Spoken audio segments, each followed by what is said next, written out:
Hey friend, welcome home to the Naked and Truth podcast. In a world where it's hard to find the truth, we promise to keep it raw, real, and relatable. This is not your average fitness podcast. We're a community of people that choose to do it different. Naked and Truth is designed for you to own your potential, to live your life with intention, to expand your mindset, and find a community that empowers you to become the highest version of yourself. Each week, you're going to unlock a new understanding of how you can make your impact. You're not meant to be average. You're meant to own your potential. Here comes another raw, real, and relatable episode. It's time to grow.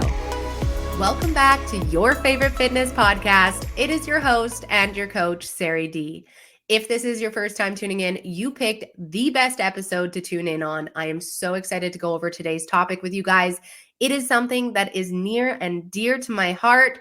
I am genuinely a coach who cares about your success. Now, I'm not talking about just short-term success and your transformation in a couple of months. I'm talking about you maintaining good health, good mental health, good physical health for the years to come. This is the shit that really matters. Now, I am having a really hard time with the whole weight loss wonder medication that is being promoted and shoved down our throats, and we're seeing stars promote it. It has billboards now, and I want to remind you guys that years ago, it was so hard to get any weight loss medication, and now we're currently utilizing a medication that wasn't even designed for weight loss, that has a buttload of side effects, and is being prescribed without any real advice on how to be able to lead a healthy lifestyle and make this medication actually work for you. So we are talking about why people are failing their Ozempic journey. Yes, Ozempic. I know you've heard of it. You might not know much about it, but do not worry. We're going to go into those details today. We truly the type of people who want things in the now. We want things as fast as we possibly can. We want them to be easy. We're busy people. So a weight loss drug seems like a great idea. Like, I don't got time to exercise, a lot of people think. I don't got time to be able to prep my meals. So being able to simply just eat less sounds a lot easier. Now, I know that many people know what Ozempic is because they've either had somebody in their circle try it out, maybe they're currently on it, maybe you are currently utilizing it, maybe you've thought of utilizing it because you're like, man, this weight loss wonder sounds too good to be true. And anything that is too good to be true and now in today's day and age is too good to be true. So we are going to be diving into what Ozempic is, the side effects to it, how to properly rock an Ozempic journey, and just my personal opinion. So we're going to start out with a little disclaimer that I do not believe in prescribing Ozempic for 99% of people out there. Unless you are struggling with type 2 diabetes, it is not something that I promote as a weight loss drug. I have a lot of experience coaching with it, whether it's clients that came to me on it or clients that came to me on it and wanted to get off of it. So there's a lot of history that I have in regards to coaching it. Obviously it's been something that I've been following for a really long time, because anytime that there is a big trend in the industry, and that is what this is, I make sure that I dive deep in my knowledge. And I really just had a weird feeling about it when it first came out, if I can be honest with you guys, because, it's that too good to be true. And it took a little bit for them to do some studies and trials and for us to really see some of these side effects come through. But some of these side effects are so intense that we're about to get into that it's going to blow your mind if you're not aware. So let's start off with with what Ozempic really is. So it is called a semaglutide. It is a glucagon-like peptide. There are many other drugs that are exactly like Ozempic that are the semaglutide, like Saxenda, Wegovy, Mounjaro, to list a few. And these are all developed as type 2 diabetes medications. Now, if you're not familiar with type 2 diabetes, it is one of the two types of diabetes types. And it essentially is when your insulin is being resistant. You're having resistance with your insulin. It's affecting your blood sugar levels. Your blood sugar levels are too high. And so this medication was developed to help regulate the blood sugar levels, aka our glucose, and also act as an appetite suppressant.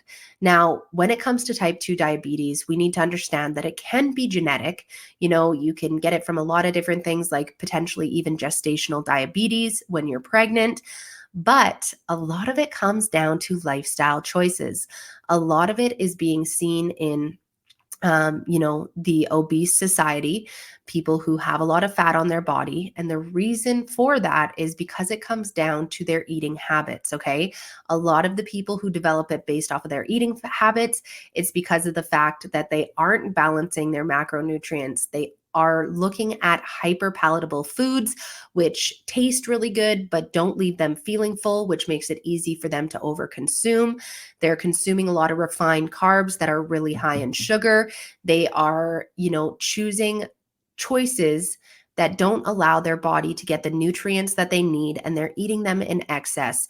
Now, when we're not pairing a high glycemic carb with a protein, a fat, or a fiber source, it's easy for our blood sugar levels to spike. And when they're repetitively spiking like that, that's when we end up finding that our insulin response isn't the same as it should be. It has a harder time regulating our glucose levels, and a lot of the time it leads to a lot of dangerous spots. So when it comes to the medication in and of itself, it was developed for the type 2 diabetics, like I mentioned, but because it has the ability to regulate the blood sugar levels, it also works as an appetite suppressant.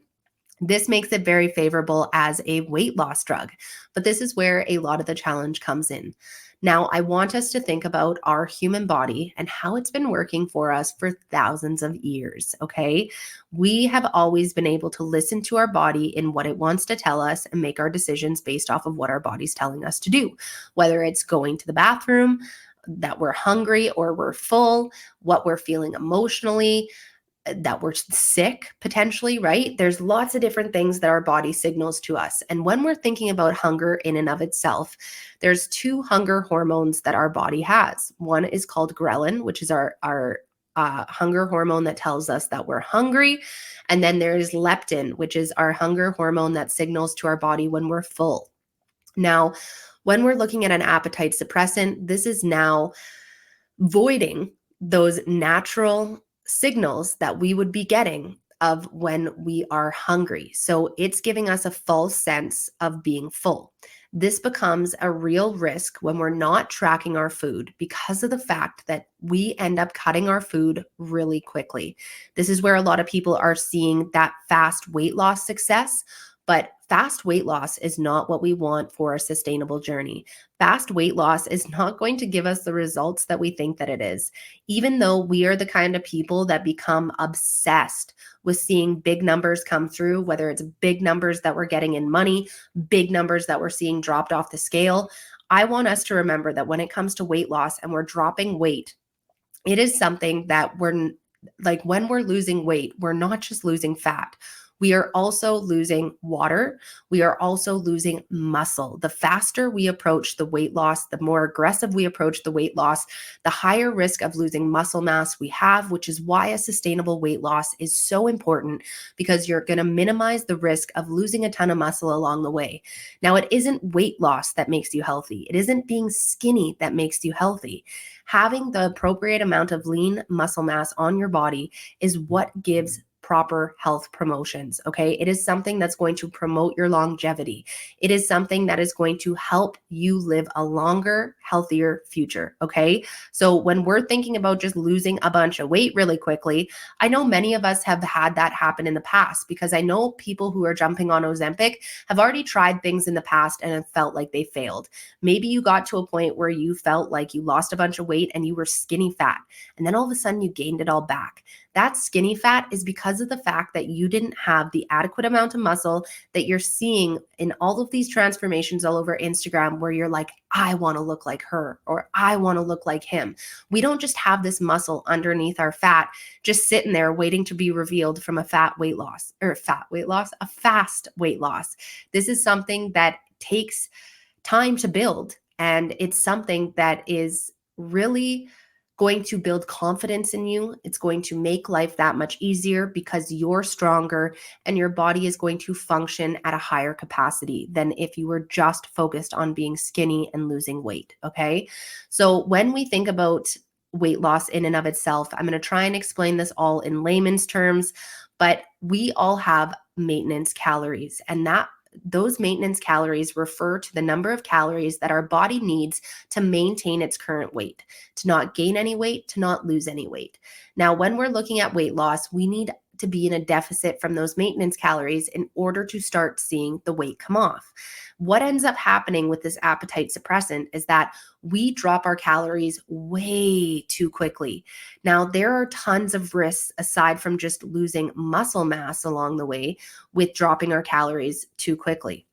So, first, let's get into the side effects of Ozempic that are currently known. They've done tons of studies now in regards to people who are taking a placebo of it, people who are taking it with type 2 diabetes, and people who are taking it simply for the weight loss promotions. Now, I'm speaking to the weight loss promotions more than anything else because of the fact that these are the scariest side effects. There are side effects being proven that are a higher risk to the people who are utilizing it as a weight loss drug without type 2 diabetes than the people with type 2 diabetes. Shocking, I know, right? The medication that was designed for type 2 diabetes has less risk for the people who have type 2 diabetes than for the people who are using it as its second purpose, which is being promoted as a weight loss drug. Like, duh. But regardless, we're going to get into that, okay? So a lot of the side effects that people are seeing are gastro-related, anywhere from these nasty sulfur-like burps that literally smell like rotten eggs to nausea and vomiting. A lot of the time people are experiencing this nausea and vomiting for the first 3 to 6 weeks. A lot of fatigue is happening, and we'll touch a little bit more on that. There's increased heart rate. We'll touch more on that as well too.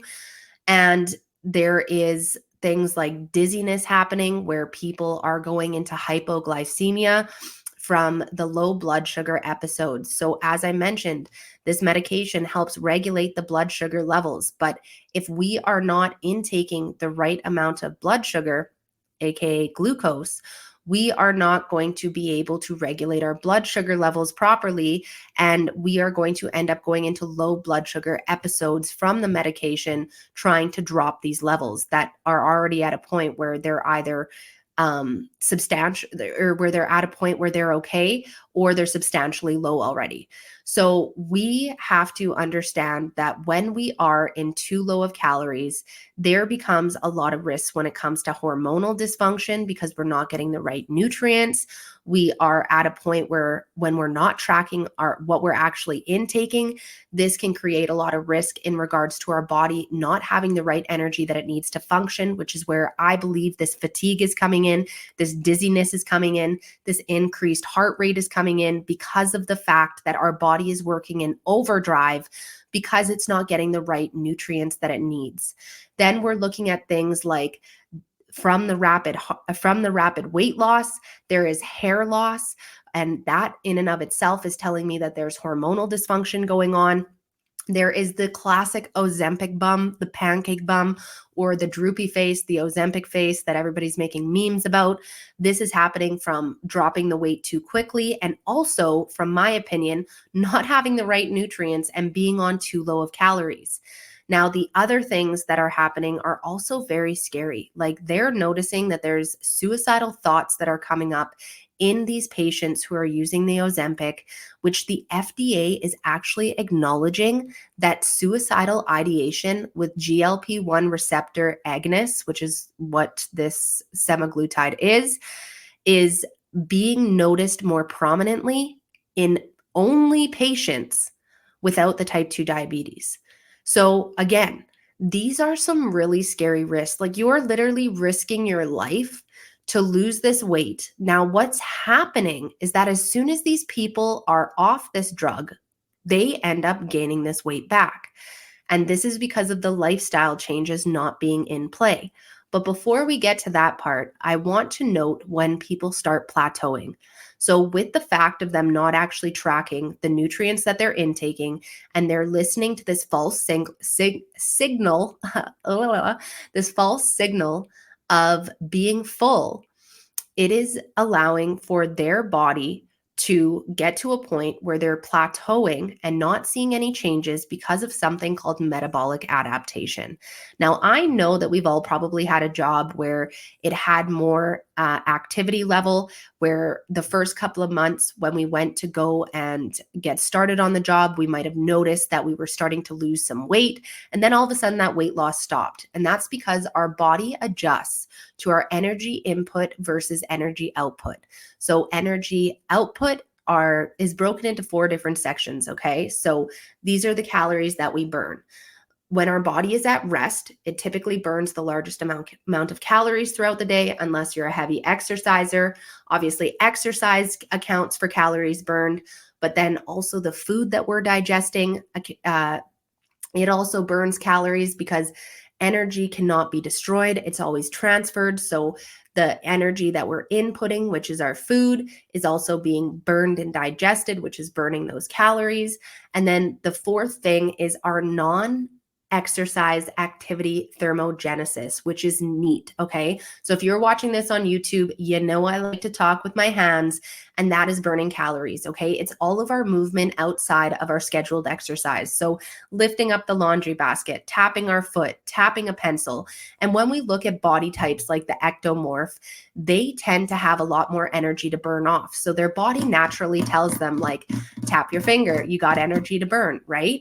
But when we are in a large calorie deficit, we need to understand that it's expensive, okay? Energy output is expensive. Let's look at it like money. And our body is a smart banker, and it wants to conserve that money, aka that energy, the most that it can. So if we are expending a lot of energy, our body is naturally going to pull back on that NEAT, that non-exercise activity, to help slow down the energy burn, to be able to conserve some of the energy burn. So what you're going to notice is that let's just say you get a certain number of steps in during the day. Those steps might be lowered without you even knowing that you're lowering them, simply because your body is cueing you. This is starting to get expensive. I need you to start conserving a little bit of energy. So that is metabolic adaptation, is when our body is starting to balance itself and find its new normal, its homeostasis, from the energy input versus energy output. So in layman's terms, what we're burning for calories and what we're intaking for calories is now becoming equal, and our body doesn't want to expend anymore. Which people are going back to the doctor and they're saying, hey, I want to increase my dose because now I'm starting to plateau. I'm not seeing the same weight loss as what I used to. Can we increase my dose? And this is where the doctor says, absolutely, we can totally do that.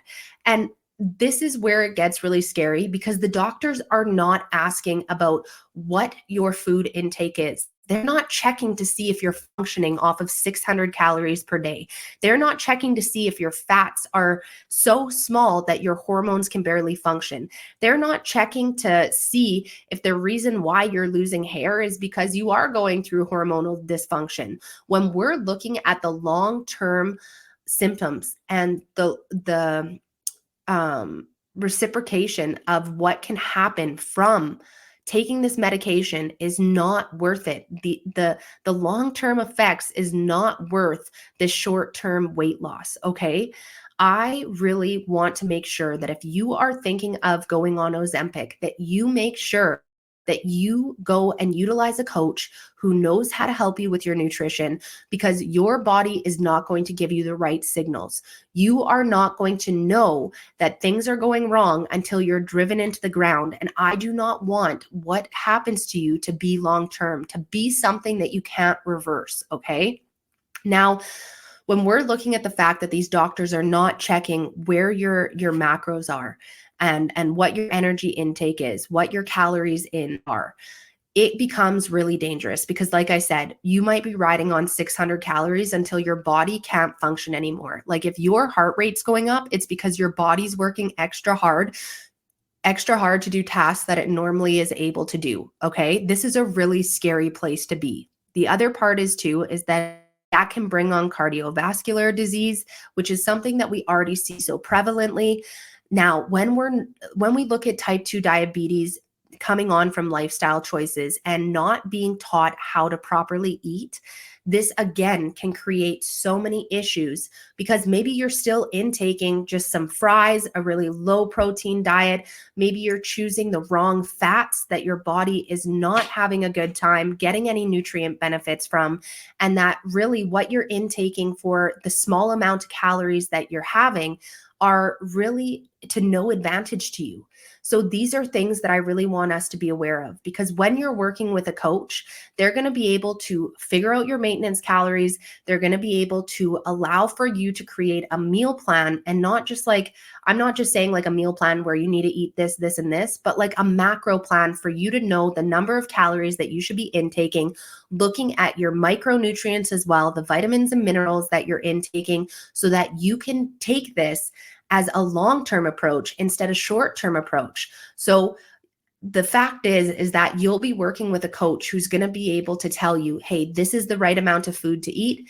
This is when we should be dropping your food again, instead of taking it as far down as you can go to start with and having no wiggle room to work with because you go through metabolic adaptation and your body is saying, I don't want to burn anymore, but you don't have any more food to pull from until the point where you're practically anorexic and not eating anything. Okay.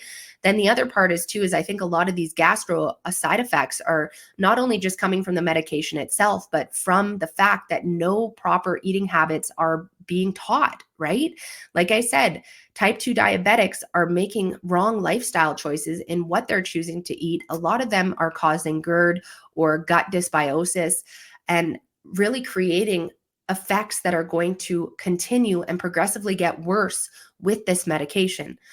Now, when we're looking at people who are stopping the medication and end up gaining the weight back and more, I want you guys to remember that fat cells never die. Fat cells deplete, but when we get to a point where we're over consuming calories again, these fat cells are going to multiply. So the old ones are going to refill, new ones are going to come forth, and it is going to be disastrous because every time we gain and lose weight, it's that much harder for our body to be able to lose it.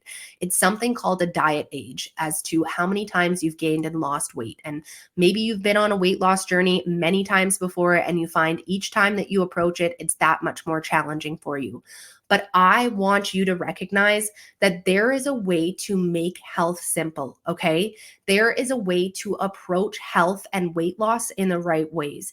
There is a sustainable way to approach these things that don't need to involve medications, that don't need to involve side effects, that don't need to involve long-term risks.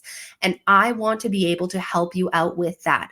So if you are somebody who is currently using Ozempic, if you are considering Ozempic, or if you feel like you've been on a weight loss journey numerous times and you feel like you just want health to be simple, I want you to go to my Instagram right now at authentically.fit and message me the word Ozempic.